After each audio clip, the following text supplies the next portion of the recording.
There's a lot of questions here, and now we get into the questions of science fiction. I'm sure the three things I've named are happening because that work is happening now.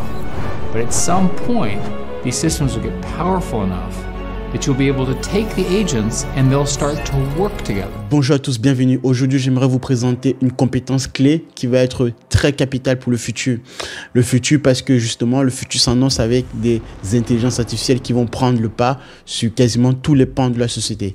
Et donc aujourd'hui, j'aimerais vous introduire une compétence réelle qui va vous apporter de la vraie valeur ajoutée, quelle que soit votre profession, quel que soit votre travail.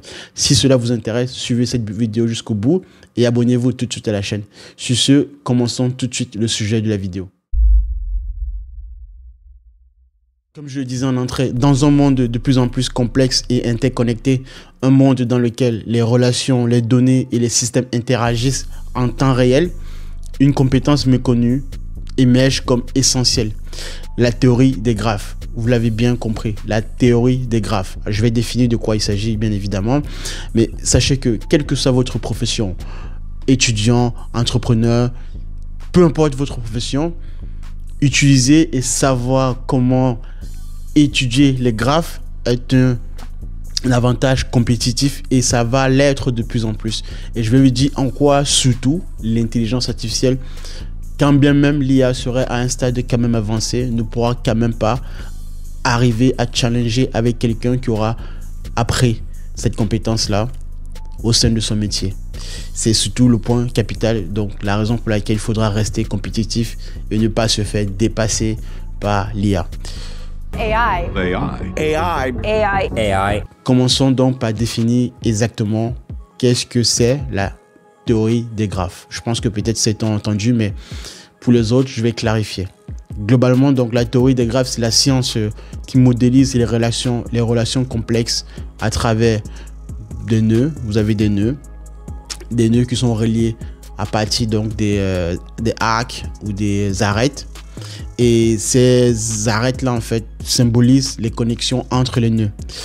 Ici, maintenant, la nature des nœuds va dépendre du domaine, du champ d'application dans lequel vous appliquez cette théorie des graphes. C'est pourquoi, effectivement, c'est une théorie, c'est une science, bien sûr, donc basée derrière sur une théorie assez très vaste. Donc, par exemple, si on prend une carte graphique, par exemple, dans une carte graphique, dans un GPU, Graphic Process Unit, vous avez des transistors qui sont reliés entre eux.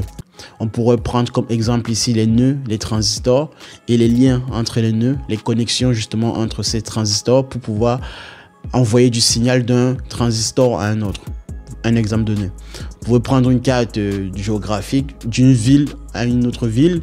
Vous avez des routes, des départementales, vous avez des chaussées, bien sûr. Vous avez des autoroutes et chaque ville pourrait symboliser en termes de nœuds, effectivement, la nature de la ville, la taille, la géographie, le lieu, etc. Autant de caractéristiques de ce genre. Donc, juste pour vous dire que cette théorie s'applique vraiment à quasiment tous les champs. Dès le moment où vous devez mettre en place la compréhension d'un sujet assez vaste et complexe, qui dit complexe veut dire donc relation entre les objets. Et la vie qui nous entoure, tout simplement, est une vie où tout est interconnecté. Et l'intelligence va de plus en plus, avec l'avancée de l'IA, se matérialiser vraiment sur la capacité pour l'humain à être capable de comprendre le plus possible au maximum ces relations entre les nœuds. Pourquoi est-ce important? Parce que, comme je le disais, effectivement, presque dans tous les domaines aujourd'hui, les problèmes sont devenus trop complexes pour être compris sans outils avancés. Aujourd'hui, même si on utilise l'IA, je le dis toujours à certains, voyez l'IA tel que vraiment cela devrait être. C'est-à-dire que c'est vous qui avez le monopole de la pensée. C'est vous qui avez le monopole de la direction. Quand vous prenez un GPS, ce n'est pas le GPS qui vous dit d'aller dans telle ville. C'est vous qui indiquez au GPS, j'aimerais aller dans telle ville. Et cette fois-ci, maintenant, le GPS vous calcule la distance la plus courte ou la moins coûteuse pour pouvoir arriver au point de destination finale. Mais l'idée de base vient de votre décision. En ce sens ici, l'IA, ce dont on aura besoin, la compétence clé dans tous les cas, demain sera une compétence où l'humain sera le manager ou la personne qui va superviser les outils intelligents. C'est dans ce sens qu'on aura vraiment véritablement besoin de vous. Alors, autre point positif pour vous donner toujours la conviction qu'il est nécessaire d'étudier la théorie des graphes, c'est que les grandes organisations, prenez le FBI, la NSA ou encore les entreprises leaders en technologie, donc les GAFAM aux États-Unis, toutes ces entreprises en question utilisent massivement la théorie des graphes pour résoudre des problèmes que même les intelligences artificielles ne pourraient pas résoudre.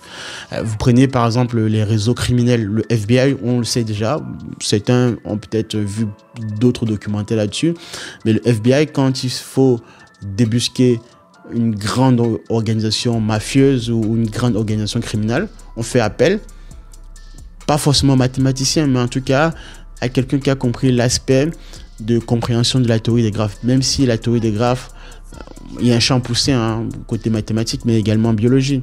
Mais on fait appel à ces personnes-là qui vont essayer, une fois le passage des enquêteurs concernant les diverses relations entre membres d'un réseau mafieux, on va modéliser justement ces relations-là à travers donc la théorie des graphes.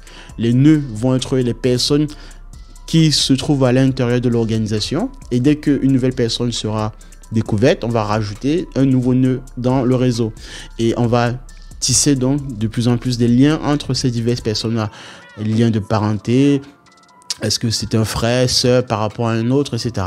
Et les diverses communications, est-ce que les deux se parlent beaucoup plus par téléphone ou par pigeon voyageur comme à l'époque, enfin voilà. Mais dans tous les cas, vous voyez, on est dans une optique d'établir un réseau de graphes qui soit assez fidèle des relations entre les nœuds, donc entre les diverses personnes au sein du réseau mafieux.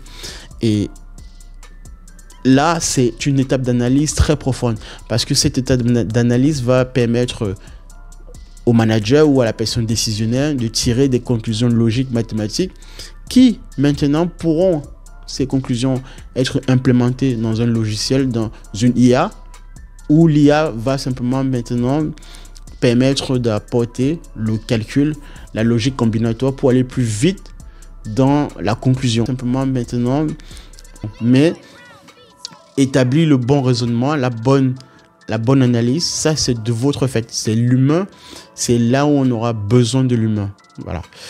Et parce que effectivement, ça permettra d'identifier les failles dans les réseaux criminels, en l'occurrence dans cet exemple que je vous ai cité. Vous prenez également là, au niveau de la NSA, la cybersécurité. Quand il faut étudier certaines failles de sécurité ou comprendre les cyberattaques, les graphes aident à détecter les comportements anormaux dans un réseau. Vous prenez pareil dans un réseau imagé avec la théorie des graphes, vous avez les nœuds qui peuvent être des serveurs. Et si on veut comprendre une attaque sur un serveur donné, il va falloir donc comprendre les relations de ce serveur avec les autres serveurs qui l'entourent. Et ça permet effectivement parfois, quand il faut bloquer les attaques par déni de service, de mettre à disposition des solutions à cet effet. Même chose dans la logistique. Pour ceux qui ont travaillé une fois pour la logistique, vous savez que pour les grandes entreprises, les grandes multinationales, desservir le monde entier, ça demande vraiment, à travers le logiciel que vous utilisez, peu importe.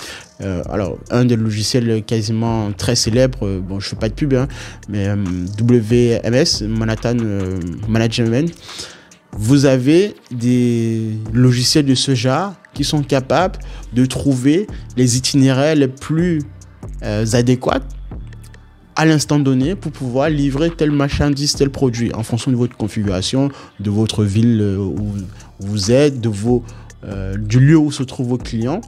Donc, pour que ce type de logiciel soit mis en place, sachez que derrière, il a fallu l'expertise et il en faut encore toujours parce que justement, ces logiciels sont mis à jour constamment, de l'expertise de quelqu'un qui soit capable de comprendre les diverses relations entre le lieu de provisionnement et donc le lieu justement de destination des marchandises, des produits et le reste.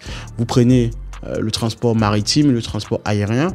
Au quotidien, vous ne vous en rendez pas compte. Si vous prenez une map du monde, une cartographie, vous regardez à l'heure actuelle le trafic mondial du commerce, vous voyez que c'est assez gigantesque en termes de produits, de millions de produits qui sont envoyés dans le monde entier, d'un continent à un autre.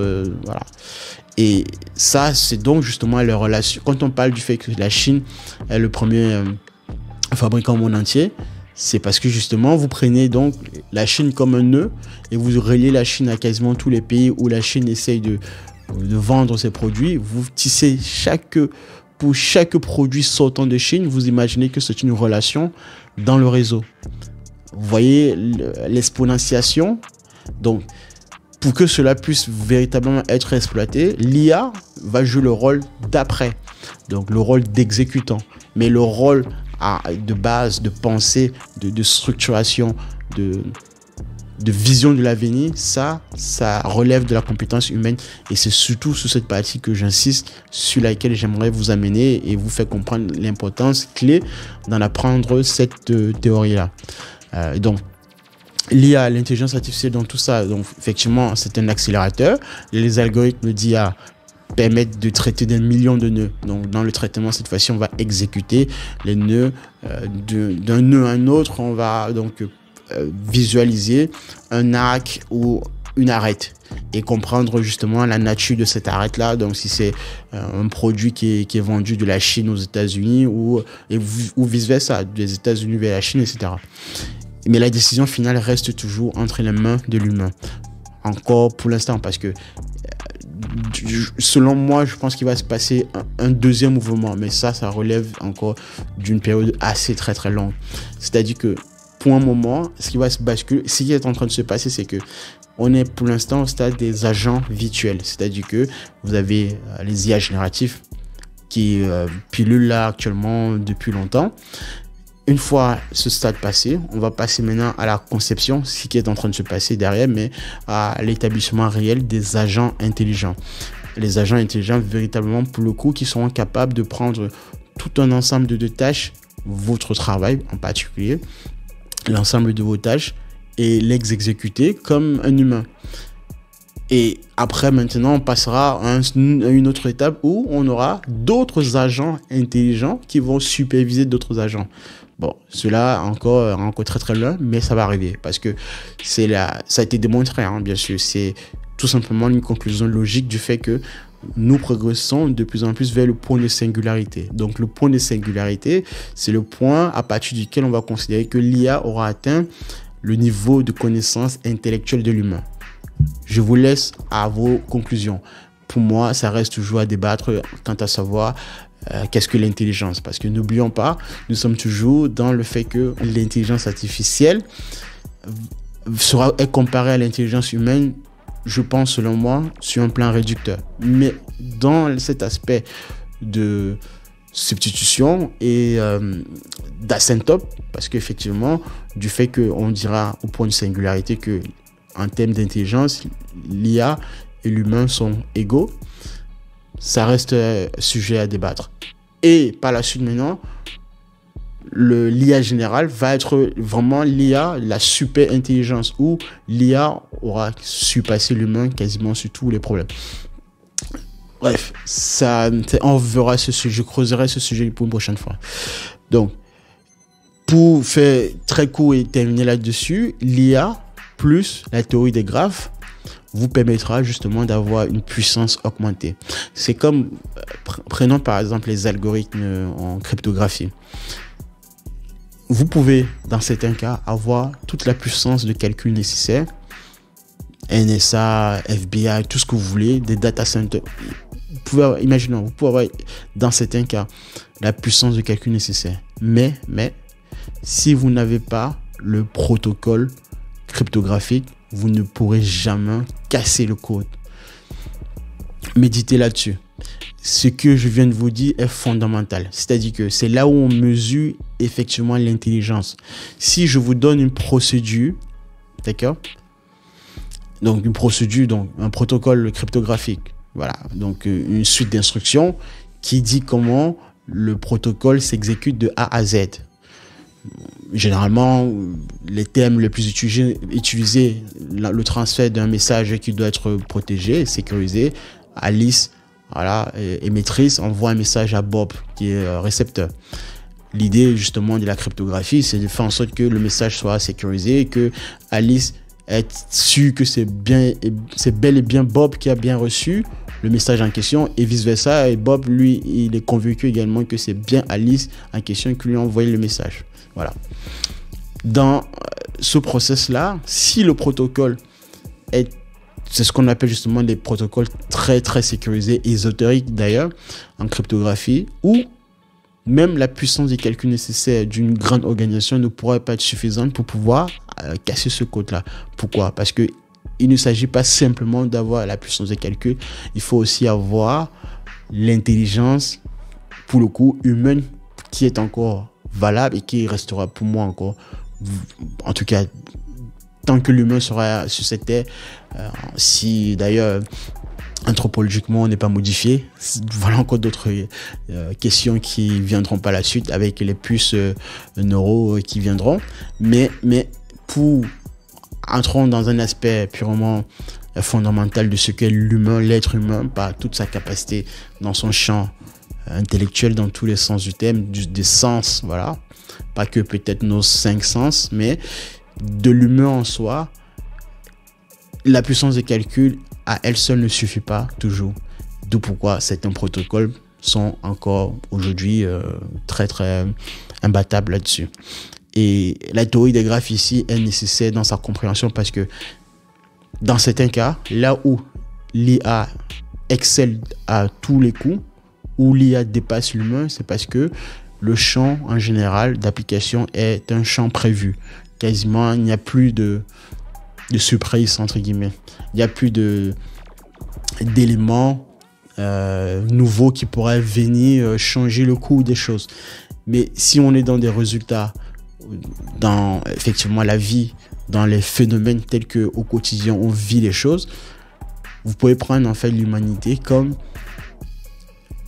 un continuum de flux d'informations où à certains moments de la vie se produit ou se produisent un ou des événements impromptus. Et l'humain est capable d'apprivoiser justement ces éléments en fait dont l'IA ne pourrait pas en fait imaginer ou apprivoiser parce que c'est un élément qui entre en compte dans la non-connaissance, dans la non-aptitude dans laquelle l'IA est entraînée. Et là, en question, l'humain est fondamental pour pouvoir résoudre ce type de problème. Voilà. Alors, je vais terminer ici en vous disant quoi d'autre. Pour donc comment démarrer avec la théorie des graphes, commencez par comprendre les bases. Qu'est-ce qu'un nœud, qu'est-ce qu'une arête, un arc. Donc voilà, un lien qui relie un nœud à un autre. Comprenez des algorithmes qui permettent de calculer donc les GPS, la plus courte distance d'un point à un point B. Et parfois, quand on parle de plus courte distance, c'est pas uniquement sur la longueur en soi. Ça peut être la distance qui permettrait d'avoir satisfaction d'un certain nombre de critères, moins de bouchons ou vice-versa en fonction du lieu où vous allez. Donc, il y a ces principes à prendre en compte. Je vais m'arrêter là et je vais simplement vous dire, bien évidemment, c'est un aspect capital et j'aimerais attirer votre attention sur cette partie d'étude de l'intelligence, bien évidemment. Et si vous avez été convaincu par mon message, ou en tout cas si certains de mes propos n'ont pas été clairs, je vous prie de mettre en commentaire vos remarques et la prochaine fois, nous en débattrons sur cette partie. L'idée, c'est vraiment de vous donner les compréhensions et les billes nécessaires pour pouvoir aller au-delà de l'intelligence artificielle et être serein quant à l'avenir, quant au fait que peu importe la généralisation massive de l'IA au sein de la société, je pense et je suis convaincu et je viens de vous en faire une des preuves qu'avec l'étude de certaines notions telles que la théorie des graphes, vous pourrez toujours vous en sortir, quel que soit votre travail, quel que soit ce que vous ferez comme métier demain. Merci de m'avoir suivi, restez concentrés, portez-vous bien et on se revoit la prochaine. Au revoir.